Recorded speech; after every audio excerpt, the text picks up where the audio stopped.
Okay, remember that they are changing my voice. Keep in mind I'm not gay, and there's various whites, Jews, and LGBT supremacists who are revisionists. They like to rewrite history. So this is Dionysus, part 6. We left off talking about how the slaves had to circumvent the lake. So frogs serenade them during their journey, initially irking Dionysus, but eventually amusing him. He partakes in their melodies, right? He starts singing with them, what have you. Dionysus engages in a mocking debate with the frogs. Now, this might seem insignificant, but it's more significant than you might think, because a huge part of the Dionysian mysteries are mocking, and it gives away that they're not sincerely mourning the righteous people who have been killed, the righteous king, what have you. The righteous, African king, black African king, that has been betrayed by the world. Okay. So they have various challenges along the way. The initiates are singing along in their little initiation as they reenact Dionysus' journey into the underworld. Okay, and they think about Demeter, again, the bread, and the kind of motherly role that she plays, as she's the mother of Persephone, who is kidnapped by Hades, which is part of the rape mysteries of Dionysus. Upon reaching Pluto's abode, their rival is met with hostility due to Dionysus' disguise as Hercules. Remember, he's a deed of role reversal. He's pretending to be a hero. The confusion over their identities and subsequent interactions bring comic elements into the play. So it's evil, and they're making a joke out of the fact that Hades doesn't like Hercules because Hercules is a hero, and Hades is trying to maintain the evil of his realm, including the fake paradise in Hades, which is the Elysian Fields. Okay, so Hercules has journeyed to Hades before and pissed off Hades/Pluto. So there's fiery torches that awaken them. They talk about the morning star, okay, that shines, blazing brightly. And again, the morning star is an epithet of Venus. It's an epithet of Phosphorus, Lucifer, what have you. If any questions about that, put in the comments. Some of these things I might have to refresh my memory on. It's been a while since I studied Greek mythology. And there's quite a bit to it. You'd be surprised how many connections there are with the various deities and different interpretations. It goes on and on, just like the biblical connections. So that's why it's the tree of life. The Lord weighs the heart, and not how much knowledge you have, but how you live your life, and how much righteousness you have, if you're righteous at all. And everyone who cheats me out of my right to lead is not righteous. Okay, so there's a contention at some point between contestants in a kind of poetic competition. Okay, and Dionysus is the judge or the adjudicator. A series of debates and competitions reveal their differing poetic styles and philosophies, with various biases coming into play, I'm sure. Okay, so to make a long story short, one of these guys wins, and he gives up his seat to Socrates, who is a key figure in history. So it's how history and art and literature and the mythology and their sexual culture all comes together.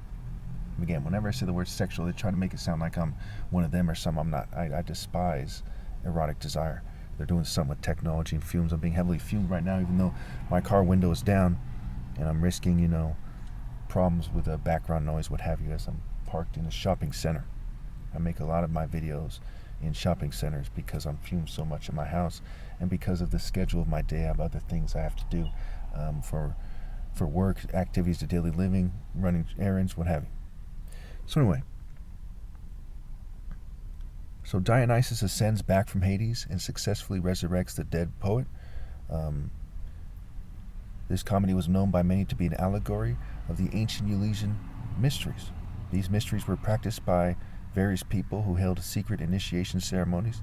The purpose of initiation was to gain so-called salvation, so-called salvation, and so-called eternal life from participating in the rites of Dionysus and Demeter, who represent the vine and grain, a holy Eucharist. And I'm sure many of you know that many of these churches are clearly a sick joke. People, are sad when their loved ones die. They go to funerals there, they go to marriages, but it's all meant to mock the divine. Okay, religions these days, all but mine, are a mockery of the divine. And in America, it's very clear. I'm pretty sure in the developed nations, it's very clear these days. But in some places, they might take it more serious than others. And again, I'm just kicking the ballistics here. Part of me thinks I should apologize if I offended me. Part of me says, no, I shouldn't, because they're the ones doing the wrong thing. But for good measure, I'll say if it is the right thing to do to apologize if I offend anybody, then I apologize. Okay. So there's a grain, a holy Eucharist is what it's called, involving wine and bread. And that comes from basically from Egypt, I'd imagine. And ultimately, at some point, it made its way through the Middle East into Greece, perhaps through Crete, and perhaps through Turkey, what have you, or both, and into the mysteries of Dionysus, which spread around the world. Just like martial arts spread around the world from Africa, the evil people who are kind of like Cain to the righteous, people in Africa who are like Abel, okay, they spread their Dionysian mysteries with the other foreigners. That's a deity of foreigners, and also, he has various temples in Egypt historically, and they kind of collaborated with foreigners, and that kind of what the Dionysian cults are about. And keep in mind, they're not the only ones, right? There's cults of Baal, there's cults of Zeus and Hera, and on and on and on. And there are also cults of Set and Set's consorts or women or, hoes, what have you. So there's the spirit of the Demeter, the goddess who fell in love with Zeus, whose daughter is Persephone. So Zeus's daughter is said to be Persephone, right? They have a lot of problems in their family. And Zeus's alter ego is said to be Hades/Pluto, who abducts Persephone. So the story definitely has an application of Zeus raping his own daughter, because his alter ego is Hades, and Persephone is his daughter, and he kidnaps Persephone, also known as Proserpina, which is very similar to the word serpent, pro-serpent. In the secret, which has implications on Apep, the serpent deity of chaos from Egypt, who Set becomes associated with over time in the Egyptian mythology and the historicity of the various Egyptian myths. Okay, we see in the historicity or the historical timeline of it that Set is commonly known as an evil deity. So foreigners are known as evil because of how they're treating the Egyptians, who by that time miss the first dynasty culture and religion and so on and so forth. This is why when there's the Nubian period, it's said to kind of somewhat restore that, but it doesn't quite restore that, because the Nubians almost certainly were not perfect people, we'll say, to keep it simple. Just like everyone on the planet at the time, except for small groups of people here and there who are more benevolent than other groups on the planet. This is basically what had happened looking at the Egyptian timeline, 3200 BC, when they said that the land was united. But certainly before that, pre-dynastic Egypt, a lot of significant things happened. But over time, you see what I've been saying for years, since 2009 on YouTube alone. I said that, as time goes on, the mystery schools are clearly evil. And so I was referring to the ancient Egyptian martial art orders, and the orders of people who aren't so martial art-like, who are more inclined to just be intellectuals or something. Okay, over time we see more treachery occurring. We see the rise of empires that are built on evil and false religion and the selfishness of their groups. It wasn't just the Romans and the Greeks. And I want to go on and on about the proof in all the empires there, they'll just upset people for no reason. But basically everyone's wrong, but the people are telling the truth. And the core of them are the Royal African Falcon martial art order, and those who obey God the right way. And then there's a spectrum of people who are off the mark. Okay, so let's go through this here now. Let's pick up the pace here. So, in the secret hymns, adherents to Dionysus counted among the entities symbolizing various things like fertility, including the satyrs and the various other deities and fairy deities, other demons there.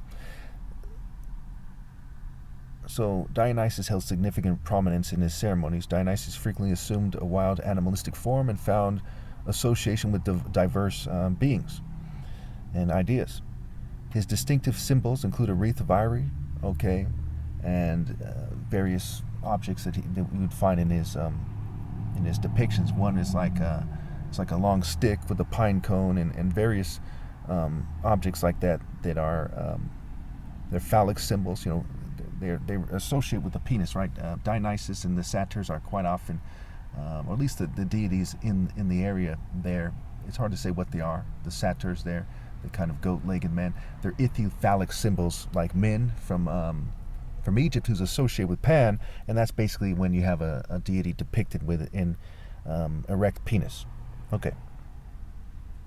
Obviously, I find it disgusting and immature and so on and so forth. So where are we here? Scenes of, and a lot of people like to chop it up to the penis size, because men's penis size is like 2, 3, 4 times bigger than Pan's and all these other Greek deities, and that seems to be part of the theme there. They seem to be jealous partially of the penis size. And again, I don't care about penis size, but I think that it's a mistake not to bring that up, as we see Dionysus depicted quite often with a penis that's not erect, that's very small, and we see in Egyptian artwork these very large penises. And again, I'm not saying that for some kind of, I don't care about the size, who has a bigger penis, I don't care, but that's a part of it. They made it an issue. Okay, so there's scenes of Bacchic festivals, Bacchanalia, the Liber festivals, Dionysus' festivals. And in those scenes we see painted faces, and this goes back to the black faces, or rather forward in history to the black faces that were used to mock black people. So you have a jealousy of warrior prowess, a jealousy of heart, you have a jealousy of sexual prowess in its various forms, and they start painting on black faces and have ritual madnesses, and they want to rape women who have features that are more like African women, right? Perky breasts, a nice shape from being related to the African martial art order to some degree, what have you. Okay, that's a key part of this and a key part of my complaints against humanity at large. The Eleusinian mystery stood as the most renowned among the Dionysian spiritual practices. Okay, throughout global history, every year initiates gathered for rituals dedicated to Demeter and Pan and other deities, right, and sanctuaries in ancient Greece. These rites, often described as ancient Greece's most celebrated secret religious practices, were quite often, centered around Dionysus. Okay, as he's said to be the most widespread of the ancient deities around, maybe 1500 BC up to a certain point, but arguably to this day, just in a hidden form. Remember, he's a young Zeus, and Zeus changes image, right? Zeus deals in deception and rape by deception big time. It goes on and on. There's the rape of Europa, the rape of Ganymede. Okay, there's a bunch of people that he is said to have raped, and even his marriage to Hera certainly can be interpreted as a rape by deception and coercion-based marriage, where she also has attributes of a gold digger and someone who lusts for power and who's very jealous. Okay, and it's his sister, it's in her blood, what have you. But still, she's being tricked into following that kind of evil path that the evil Greco-Roman deities like Cronus and Uranus had before them. And some people interpret Uranus as being good, and it's a mess. But here we go. I mean, it starts in the Orphic Mysteries, I believe it is, with chaos and Ananke. Ananke stands for force, inevitability, compulsion, and necessity. So what a maniac thinks is necessary is where they get their sexual culture, with the rape by deception, all these silly rituals and psychotic rites and murder and bloodshed and rape and so on and so forth, and drinking hallucinogenic drinks. So the Bronze Age, the Mycenaean era, is said to be key in all this, okay?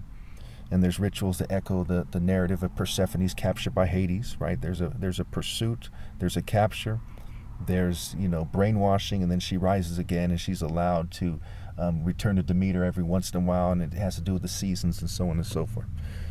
So anyway, the underworld king, Hades, right, is detailed in 3 primary stages: the descent, the pursuit, and the rise, culminating in Persephone's reunion with Demeter. This celebration was a central event in the Hellenistic period. Notice it's called the Hellenistic period, hell, and later found its way to Rome.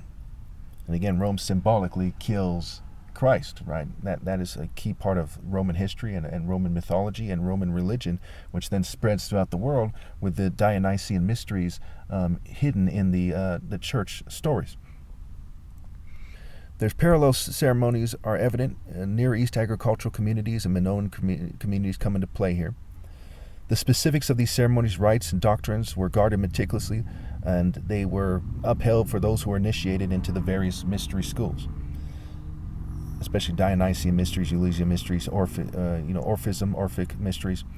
Okay, so there's various cycles that come into play here, and beliefs about the afterlife, whether they're serious about them or not. And I'm sure there's a spectrum of how serious they were, and most of them probably didn't take it very serious, judging by the activities that they undertook. So you see, artistic representations of the mysteries, such as paintings and pottery, they're abundant. So we have an abundance of evidence. When you see me saying things and giving my opinion about this and what must be the truth about this, it's after seeing lots of images of these things, reading various books and articles, seeing various YouTube videos. I've done a bit of research into this. Now again, I'm not the expert on all the details of Greco-Roman mythology, nor am I the expert on all the languages associated with the Bible or something, but these things are like unnecessary connections, right? The core message is good versus evil, right? The Bible is summed up in love God with all your heart, and there's a bunch of evil people trying to trick you about what the divine order is and what to do, and they're trying to trick people into bed, into marrying people under despicable terms, and so on and so forth. So people are said to have visions of the afterlife, and these practices continue for hundreds of years, really. And there's psychedelic substances associated with these various cult activities. The ceremonies were often conducted biannually. The lesser mysteries were observed during the spring, while those who had undergone prior purification, right, so-called purification, mind you, participated in the greater mysteries, which come around September, around the time I was born, though I'm not a cult person. Devotees journeyed the sacred path, so-called sacred path, mind you, from Athens to Elis, invoking the Core, the Virgin, right, Core, K-O-R-E, and reenacting Demeter's quest for her abducted daughter, Persephone. Upon arriving at Elis, or whatever it is from my notes and I had to read the annotations, participants paused near the same well where Demeter had once rested, observed a fast, and then consumed a drink made from barley and mint known as a certain concoction. Okay, they had a hallucinogenic fungus in it with some kind of name here. I don't want to say what I put in my notes because, again, I'm reading from the annotations and they often get these things wrong because they're not common words here. So they take this hallucinogenic gin, just give a drink, and it enhances their experience, is the idea. Then they go on into a subterranean chamber to witness the confidential ceremony. It is widely believed that this rite symbolically reenacted Dionysus' death and subsequent resurrection, with spectators possibly playing a role. The initiates were to symbolically die by drinking the concoction, the hallucinogenic drink, and become resurrected afterwards.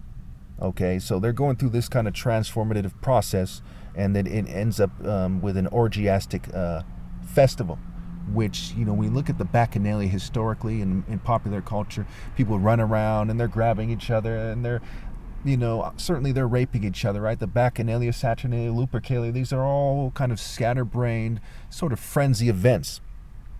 And that links to Norse mythology, where frenzies and kind of psychotic wrath and kind of unfocused rage is a key part of Viking mythology, for example, in popular culture, as we're told that is. And, it's part of how they fought, right? The weapons they used, axes and Thor's hammer and broadswords and the things that we're told about Vikings. It's a huge part of the popular culture and the explanation that we're given even by historians, okay? So the frenzied Viking rage, the bloodletting, the bloodlust, okay, is connected to the Bacchanalia as well. Okay, that is what we're being told by historians, and I do believe when we look at people, they've been formed at some point to be like that. I think that's apparent here.